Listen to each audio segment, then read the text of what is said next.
Karnataka startup champions ನವಭಾರತದ ಶಿಲ್ಪಿಗಳು. ಈ ಕಾರ್ಯಕ್ರಮದ 8ನೇ ಸಂಚಿಕೆಗೆ ನಿಮ್ಮೆಲ್ಲರಿಗೂ ಸ್ವಾಗತ. ಈ ಕಾರ್ಯಕ್ರಮದ ಪ್ರಾಯೋಜಕರು ಕರ್ನಾಟಕ ಡಿಜಿಟಲ್ ಇಕಾನಮಿ ಮಿಷನ್. ಇವತ್ತಿನ ಈ ಸಂಚಿಕೆಯಲ್ಲಿ ನಮ್ಮ ಜೊತೆಯಾಗಿದ್ದಾರೆ ಡಾಕ್ಟರ್ ಜಿತೇಂದ್ರ ಕುಮಾರ್. ಇವರು managing director Bangalore bio innovation centre. ಇದು ಎಲೆಕ್ಟ್ರಾನಿಕ್ ಸಿಟಿ ಫೇಸ್ 1ನಲ್ಲಿ ನಿಮ್ಮ ಆಫೀಸ್ ಸ್ಥಾಪನೆಯಾಗಿದೆ. Welcome doctor Jitendra. ಧನ್ಯವಾದಗಳು. Thank you. ಆ್ಯಂಡ್ ಮತ್ತೆ ನಮ್ಮ ಜೊತೆ 2 ಸ್ಟಾರ್ಟಪ್ ಫೌಂಡರ್ಸ್ ಆದ ಡಾಕ್ಟರ್ ಹೃಷಿಕೇಶ್ ದಾಮ್ಲೆ. ಇವರು ಏಟ್ರಿಮ್ಡ್ ಬಯೋಟೆಕ್ ಕಂಪನಿಯ CEO ಆಗಿದ್ದಾರೆ. ಮತ್ತು ನಮ್ಮ ಜೊತೆ ಇದ್ದಾರೆ Pooja Venkatesh, next big innovation labs ಈ ಸಂಸ್ಥೆಯ CEO ಆಗಿದ್ದಾರೆ. Welcome to all of you. ಈ ಬಯೋಟೆಕ್ನಾಲಜಿ ಸ್ಪೇಸಲ್ಲಿ ನಾವು ಸಾಕಷ್ಟು ಎಪಿಸೋಡ್ಸ್ ಮಾಡಿ ಸಾಕಷ್ಟು ಇನೋವೇಷನ್ಸ್ ಮತ್ತು ಪ್ರೋಗ್ರೆಸ್ನ ನಾವು ಹಲವಾರು ಸ್ಟಾರ್ಟಪ್ ಕಂಪನೀಸ್ ಈ ಸ್ಪೇಸಲ್ಲಿ ತುಂಬ ಪ್ರೋಗ್ರೆಸ್ ಮಾಡ್ತಿದೆ, ಎಸ್ಪೆಷಲಿ ಭಾರತದಲ್ಲಿ ಈ ನಡುವೆ. ಸೊ ಡಾಕ್ಟರ್ ಜಿತೇಂದ್ರ, ನಿಮ್ಮ ಹತ್ರದಿಂದ ನಮಗೆ ಏನು ಡಾಕ್ಟರ್ ಜಿತೇಂದ್ರ, ನಮಗೆ ತಿಳಿಸ್ಕೊಡಿ, ಈ ಬ್ಯಾಂಗ್ಳೂರ್ ಬಯೋ ಇನೋವೇಷನ್ ಸೆಂಟರ್ ಒಂದು ಇನ್ಫ್ರಾಸ್ಟ್ರಕ್ಚರ್ ಸಪೋರ್ಟ್ ಕೊಡುತ್ತೆ ಅಂತ ನಮಗೆ ತಿಳಿದಿದೆ. ಇದು ಬಿಟ್ಟು what are the facilities that you offer for the startup? Bangalore Bioinnovation Center's mandate is to nurture startup companies in the area of broad areas of life sciences. And to nurture these startup companies, of course, as you mentioned, we have a very world-class infrastructure. When we say infrastructure, it means modular laboratories, plug and play laboratories, the central equipment facility. These are the components of physical infrastructure that we provide to the startup companies who come here. Now these physical infrastructure is very modular and flexible. If somebody comes within for demand for just one bench space, innovator who doesn't have even started a company, we will provide that with a very subsidized rate. Excellent. If somebody wants around 500 square feet labs or 250 square, so it's modular, and depending upon the needs of the startup we provide. That is about infrastructure. And the equipment is provided by support from Department of Biotechnology, Government of India. It is a world-class equipment facility which is not only being used by the startup companies, but any academic researcher or even the bigger multinational companies also have come to use it. Even so established companies can come there and yes, they can use, because it's a central facility, it's a national facility. Right. And the idea is, and of course we charge of course at a very high rate for the multinational companies, and our startups are hugely they are subsidized. Yeah. But it also forms a platform for cross interaction with the startup companies, with the multinational companies, and so it's a platform where they can interact possibly. And many times we have seen that collaborations happen, strategic partnerships can happen. So this provides a good platform.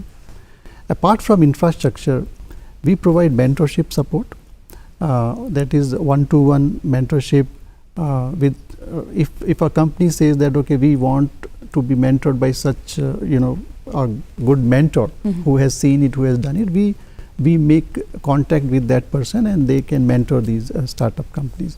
Apart from that, we have internal team, and we regularly interact with the startups to provide direction whatever is possible, and any resource that is that we can provide for them. Okay. Basically they come with some technology readiness level. Right. And our aim is to push that technology readiness level to a level where they can exit. Some companies can organically grow, some companies they can license it out. So we say exit at a point where they can make money out of their entrepreneurship and they start new, because most of them are scientists basically. Right. So this doesn't have a minimum and a maximum stay time. You will support them through? Actually we give space for 5 years. For 5 years. Okay. But if somebody wants to stay for more years, we don't consider them as incubating, but they can stay for using our facility. Excellent. Equipment facility, funding, and networking, branding, all these services that we provide, IP services we provide. When we talk about funding, we have various sources of funding that we can help the startup with. One of the most important source of funding is Government of Karnataka's Elevate 100 program. BBC is a implementation partner for that funding program on behalf of Government of Karnataka in biotechnology only. because they fund some other areas also like IT, electronics, etc. The other source of funding is BIRAC, which is Biotechnology Industry Research Assistance Council. We are implementation partner for big grant, associate partner for big grant. We also get some funding from BIRAC directly, which we can give to the startup companies in lieu of very small equity. Right. Okay. Then we have recently got funding support from DPIIT, Department of Promotion of Internal Industries, Internal Trade, Okay. Under Startup India Fund. There is a 3 crore grant, but we have been assured that once you once you invest in the startup, we will give you another 3 crore. So it's a very good assurance and very good resource for any startup who comes to us, and any reasonable proposal Right. we will fund. Nobody will go empty-handed. So Yeah. this is a huge support that Government of India and Government of Karnataka has provided as far as funding support is concerned. Right. So it seems like a end-to-end, one-stop shop, not just for infrastructure, but also financial, mentoring, Mentorship, and yes. just the hand-holding bit Hand-holding. until people can go on there. And apart from that, branding and networking is very important for a startup, because startups will not be known. Yes. And they want to get exposure both regionally, nationally and globally. As well. So we have lot of linkages, Excellent. and we put our startups depending upon their needs and circumstances to that resource. Thank you. To name few, we have Bangalore Tech Summit. Then we have US Bio Global India, Global Bio, Bio Korea. So Government of Karnataka gives some subsidy for traveling and to attend those workshops through Bangalore Bioinnovation Center. Sure. So networking, branding, IP services, any service that is needed for them to commercialize their innovation, that we You provide. have all of that services. Thank you so much. Dr. Hrishikesh Damle, Atrimed Biotech, that's your organization. Illi plant-based molecule ಇಂದ ನೀವು pharmaceutical ಸೆಗ್ಮೆಂಟಿಗೆ you work on that. ನಮಗೆ ತಿಳಿಸ್ಕೊಡಿ, what is this idea, what is the product, what is the service? ಆಧುನಿಕ ವೈದ್ಯ ಜಗತ್ತಿಗೆ ಭಾರತದ ಕೊಡುಗೆ ಬಹಳ ಕಡಿಮೆ.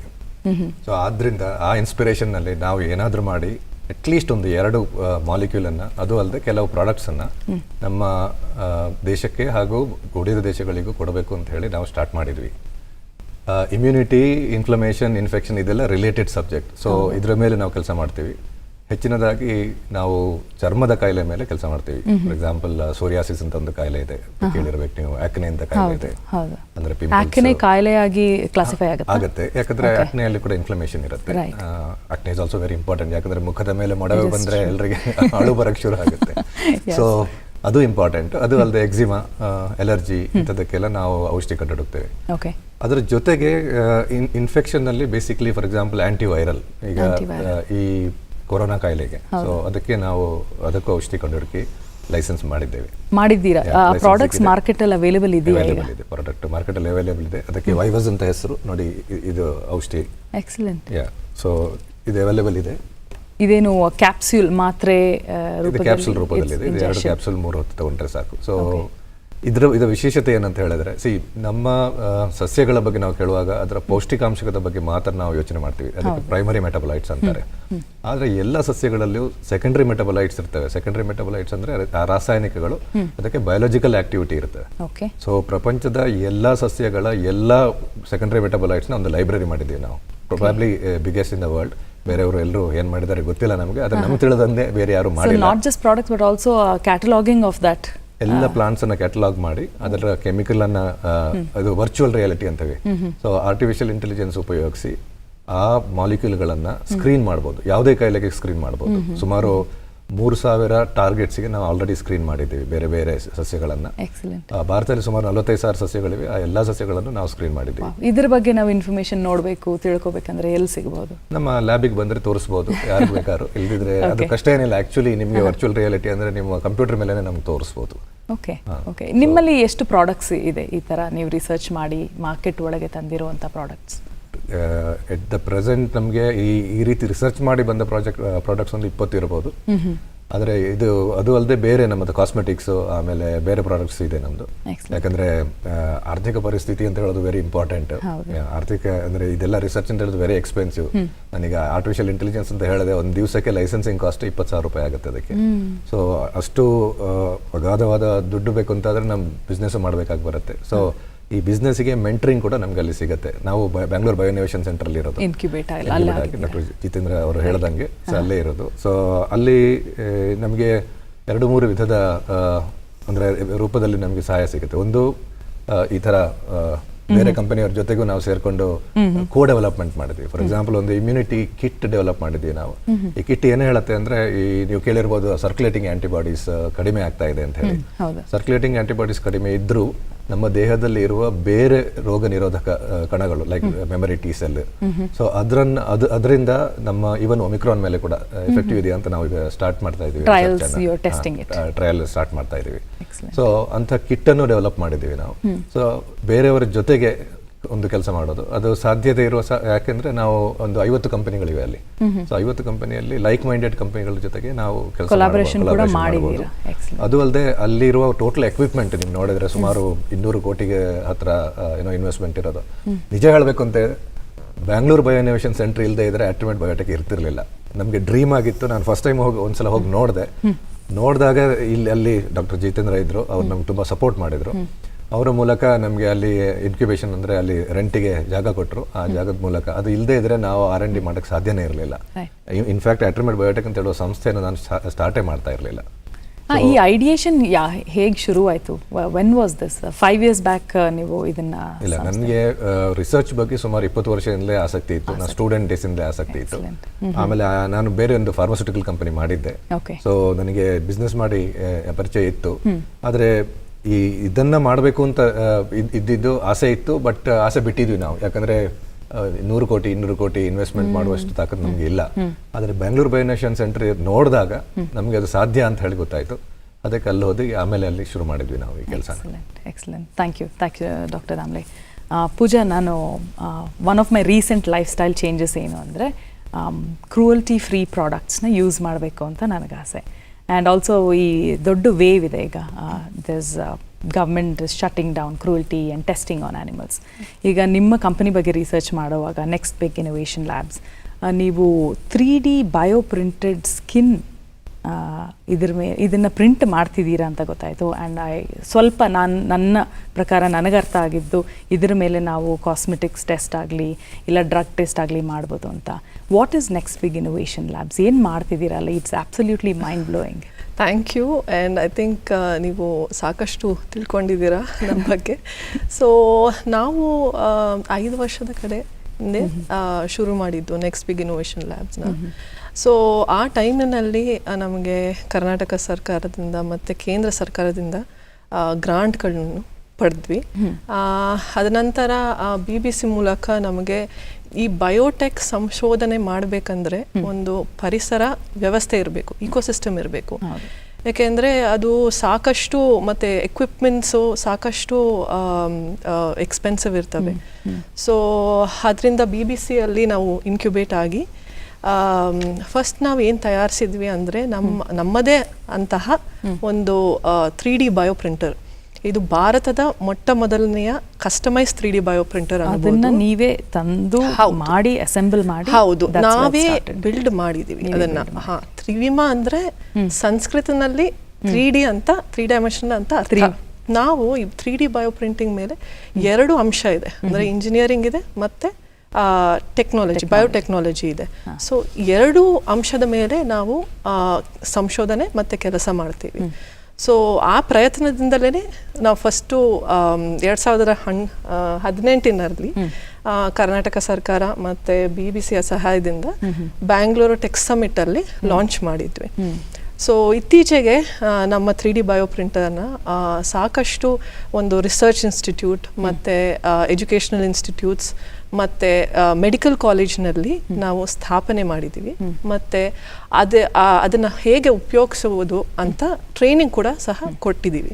ಸೊ ಅಲ್ಲಿನ ವಿಜ್ಞಾನಿಗಳು ನಮ್ಮ ಟೆಕ್ನಾಲಜಿನೇ ಬಳಸಿ ಮೂಳೆ, ಚರ್ಮ ಮತ್ತು ಕಿವಿ ಇತ್ಯಾದಿ ಅಂಗಗಳನ್ನು ಅವರು ಸೃಷ್ಟಿಸಬಹುದು ಲ್ಯಾಬ್ನಲ್ಲಿ. They can print it in the 3D printer ಅಂತ. Yes, you print in the 3D printer and grow the organ in the lab. Wow, ಇದು ವೆರಿ ಫ್ಯೂಚರಿಸ್ಟಿಕ್ ಸೈ-ಫೈ ಮೂವಿಯಿಂದ it's just you drew out a scene ಆ ಥರ. Yeah, I think sci-fi is becoming reality.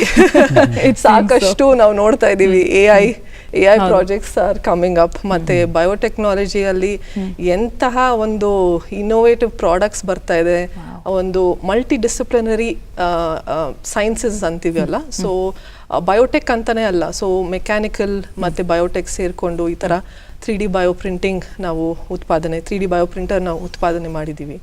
ಮತ್ತು ಸಾಕಷ್ಟು medical fraternity ಜೊತೆಗೆ ಅಂದರೆ doctors ಜೊತೆಗೆ ನಾವು ಸೇರಿಕೊಂಡು ಒಂದಷ್ಟು ಟ್ರಾನ್ಸ್ಲೇಷನಲ್ ಥೆರಪೀಸ್ ಅಂತಾನು ನಾವು ಸೃಷ್ಟಿಸಬಹುದು. ಹಾಗಂದ್ರೆ ಟ್ರಾನ್ಸ್ಲೇಷನಲ್ ಥೆರಪೀಸ್ ಅಂತಂದ್ರೆ ಇವಾಗ ಸ್ಟೆಮ್ ಸೆಲ್ಸ್ ಅಂತ ಕೇಳಿದೀವಿರಲ್ಲ, ತುಂಬಾ ರಿಸರ್ಚ್ ಆಗ್ತಿದೆ stem cells. Yes, so stem cells ನ ಉಪಯೋಗಿಸಿ ಇವಾಗ ಬಯೋಪ್ರಿಂಟಿಂಗ್ ಟೆಕ್ನಾಲಜಿನ ಉಪಯೋಗಿಸಿ ನಾವು ಪೇಷಂಟ್ ಸ್ಪೆಸಿಫಿಕ್ ಆಗಿ ಒಂದು ಟಿಶ್ಯೂಸ್ನ ಪ್ರಿಂಟ್ ಮಾಡ್ಬೋದು, ಅಥವಾ ಪೇಷಂಟ್ ಸ್ಪೆಸಿಫಿಕ್ ಆಗಿ ಇವಾಗ ಡಿಸೀಸ್ ಮಾಡೆಲ್ಸ್ ಅಂತಾರಲ್ಲ ಅದನ್ನ ಕ್ರಿಯೇಟ್ ಮಾಡಿ ಫಾರ್ಮಸ್ಯೂಟಿಕಲ್ ಕಂಪನೀಸ್ಗೆ ಅದರಿಂದ ಅವರು ಸಂಶೋಧನೆ ಮಾಡಬಹುದು. And you can come out with personalised therapies and treatment. Excellent, thank you Pooja. I mean ತುಂಬ ಫ್ಯಾಸಿನೇಟಿಂಗ್ ಆಗಿದೆ ಇದೆಲ್ಲ ಕೇಳೋಕ್ಕೆ. ಆ್ಯಂಡ್ ಭಾರತದಲ್ಲಿ ಈ ಥರ ನಾವು ಸಂಶೋಧನೆ ನಡೆಸಿ and there is a 3D biotechnology is out there and giving us such. ನಾನು ಬರೀ ಏರೋನಾಟಿಕಲ್ಸ್ ಮತ್ತು ಮ್ಯಾನುಫ್ಯಾಕ್ಚರಿಂಗಲ್ಲಿ ಕೇಳಿದ್ದೆ, ನೋಡಿದ್ದೆ, but I wish to see more of this. ಎಲ್ಲಿ ನೋಡ್ಬೋದು ನಿಮ್ಮ ವಿಡಿಯೋಸ್ ಆಗಿರಲಿ ಟೆಕ್ನಾಲಜಿ ಬಗ್ಗೆ? ನಮ್ಮ ವೆಬ್ಸೈಟಲ್ಲಿ ಎಲ್ಲ ಇನ್ಫಾರ್ಮೇಷನ್ ಇದೆ. ಆ್ಯಂಡ್ ನಮಗೆ ಕಾಲ್ ಮಾಡ್ಬೋದು, ಇಲ್ಲ ವೆಬ್ಸೈಟ್ ಮೂಲಕ ನಮ್ಮನ್ನು ಕಾಂಟ್ಯಾಕ್ಟ್ ಮಾಡ್ಬೋದು. ಆ್ಯಂಡ್ ನಾವು ನಿಮ್ಮದೇ ಅಂತಹ ರಿಸರ್ಚ್ ಬಗ್ಗೆ ನಾವು ತಿಳ್ಕೊಂಡು ಅದರ ತಕ್ಕ ಪ್ರಕಾರ 3D ಬಯೋಪ್ರಿಂಟರ್ನ ಬಿಲ್ಡ್ ಮಾಡಿ ಕೊಡ್ಬೋದು ನಿಮ್ಮ ರಿಸರ್ಚ್ಗೆ. Thank you. Customised. Dr. Jitendra, you spoke to us about the support, the infrastructure, financial, everything. Now, what is that our audience should know? Bio Innovation Center alli funding, especially to do with funding, ಏನೇನು ಮಾಹಿತಿ ತಿಳ್ಕೋಬೇಕು ಅದರ ಬಗ್ಗೆ ಸ್ವಲ್ಪ ಹೇಳಿ. So funding is one of the most important component of ecosystem innovation, especially in the area of biotechnology, because the biotechnology innovation needs lot of funding, because the equipment cost, of course we provide equipment, but they may need certain equipment for their own specific to their own research, then consumables, then hiring of manpower. So without that support for the financing, I think it's very difficult for a startup in biotech to even go further. Right. They may not even think, as Dr. Damle was telling. He was talking about it. So recognizing the need, Government of Karnataka and Government of India both have come up with the ignition grant. Now the state government's ignition grant is called Elevate 100, and both of our startups and most of our startups in Bangalore Bioinnovation Center have received that grant. Excellent.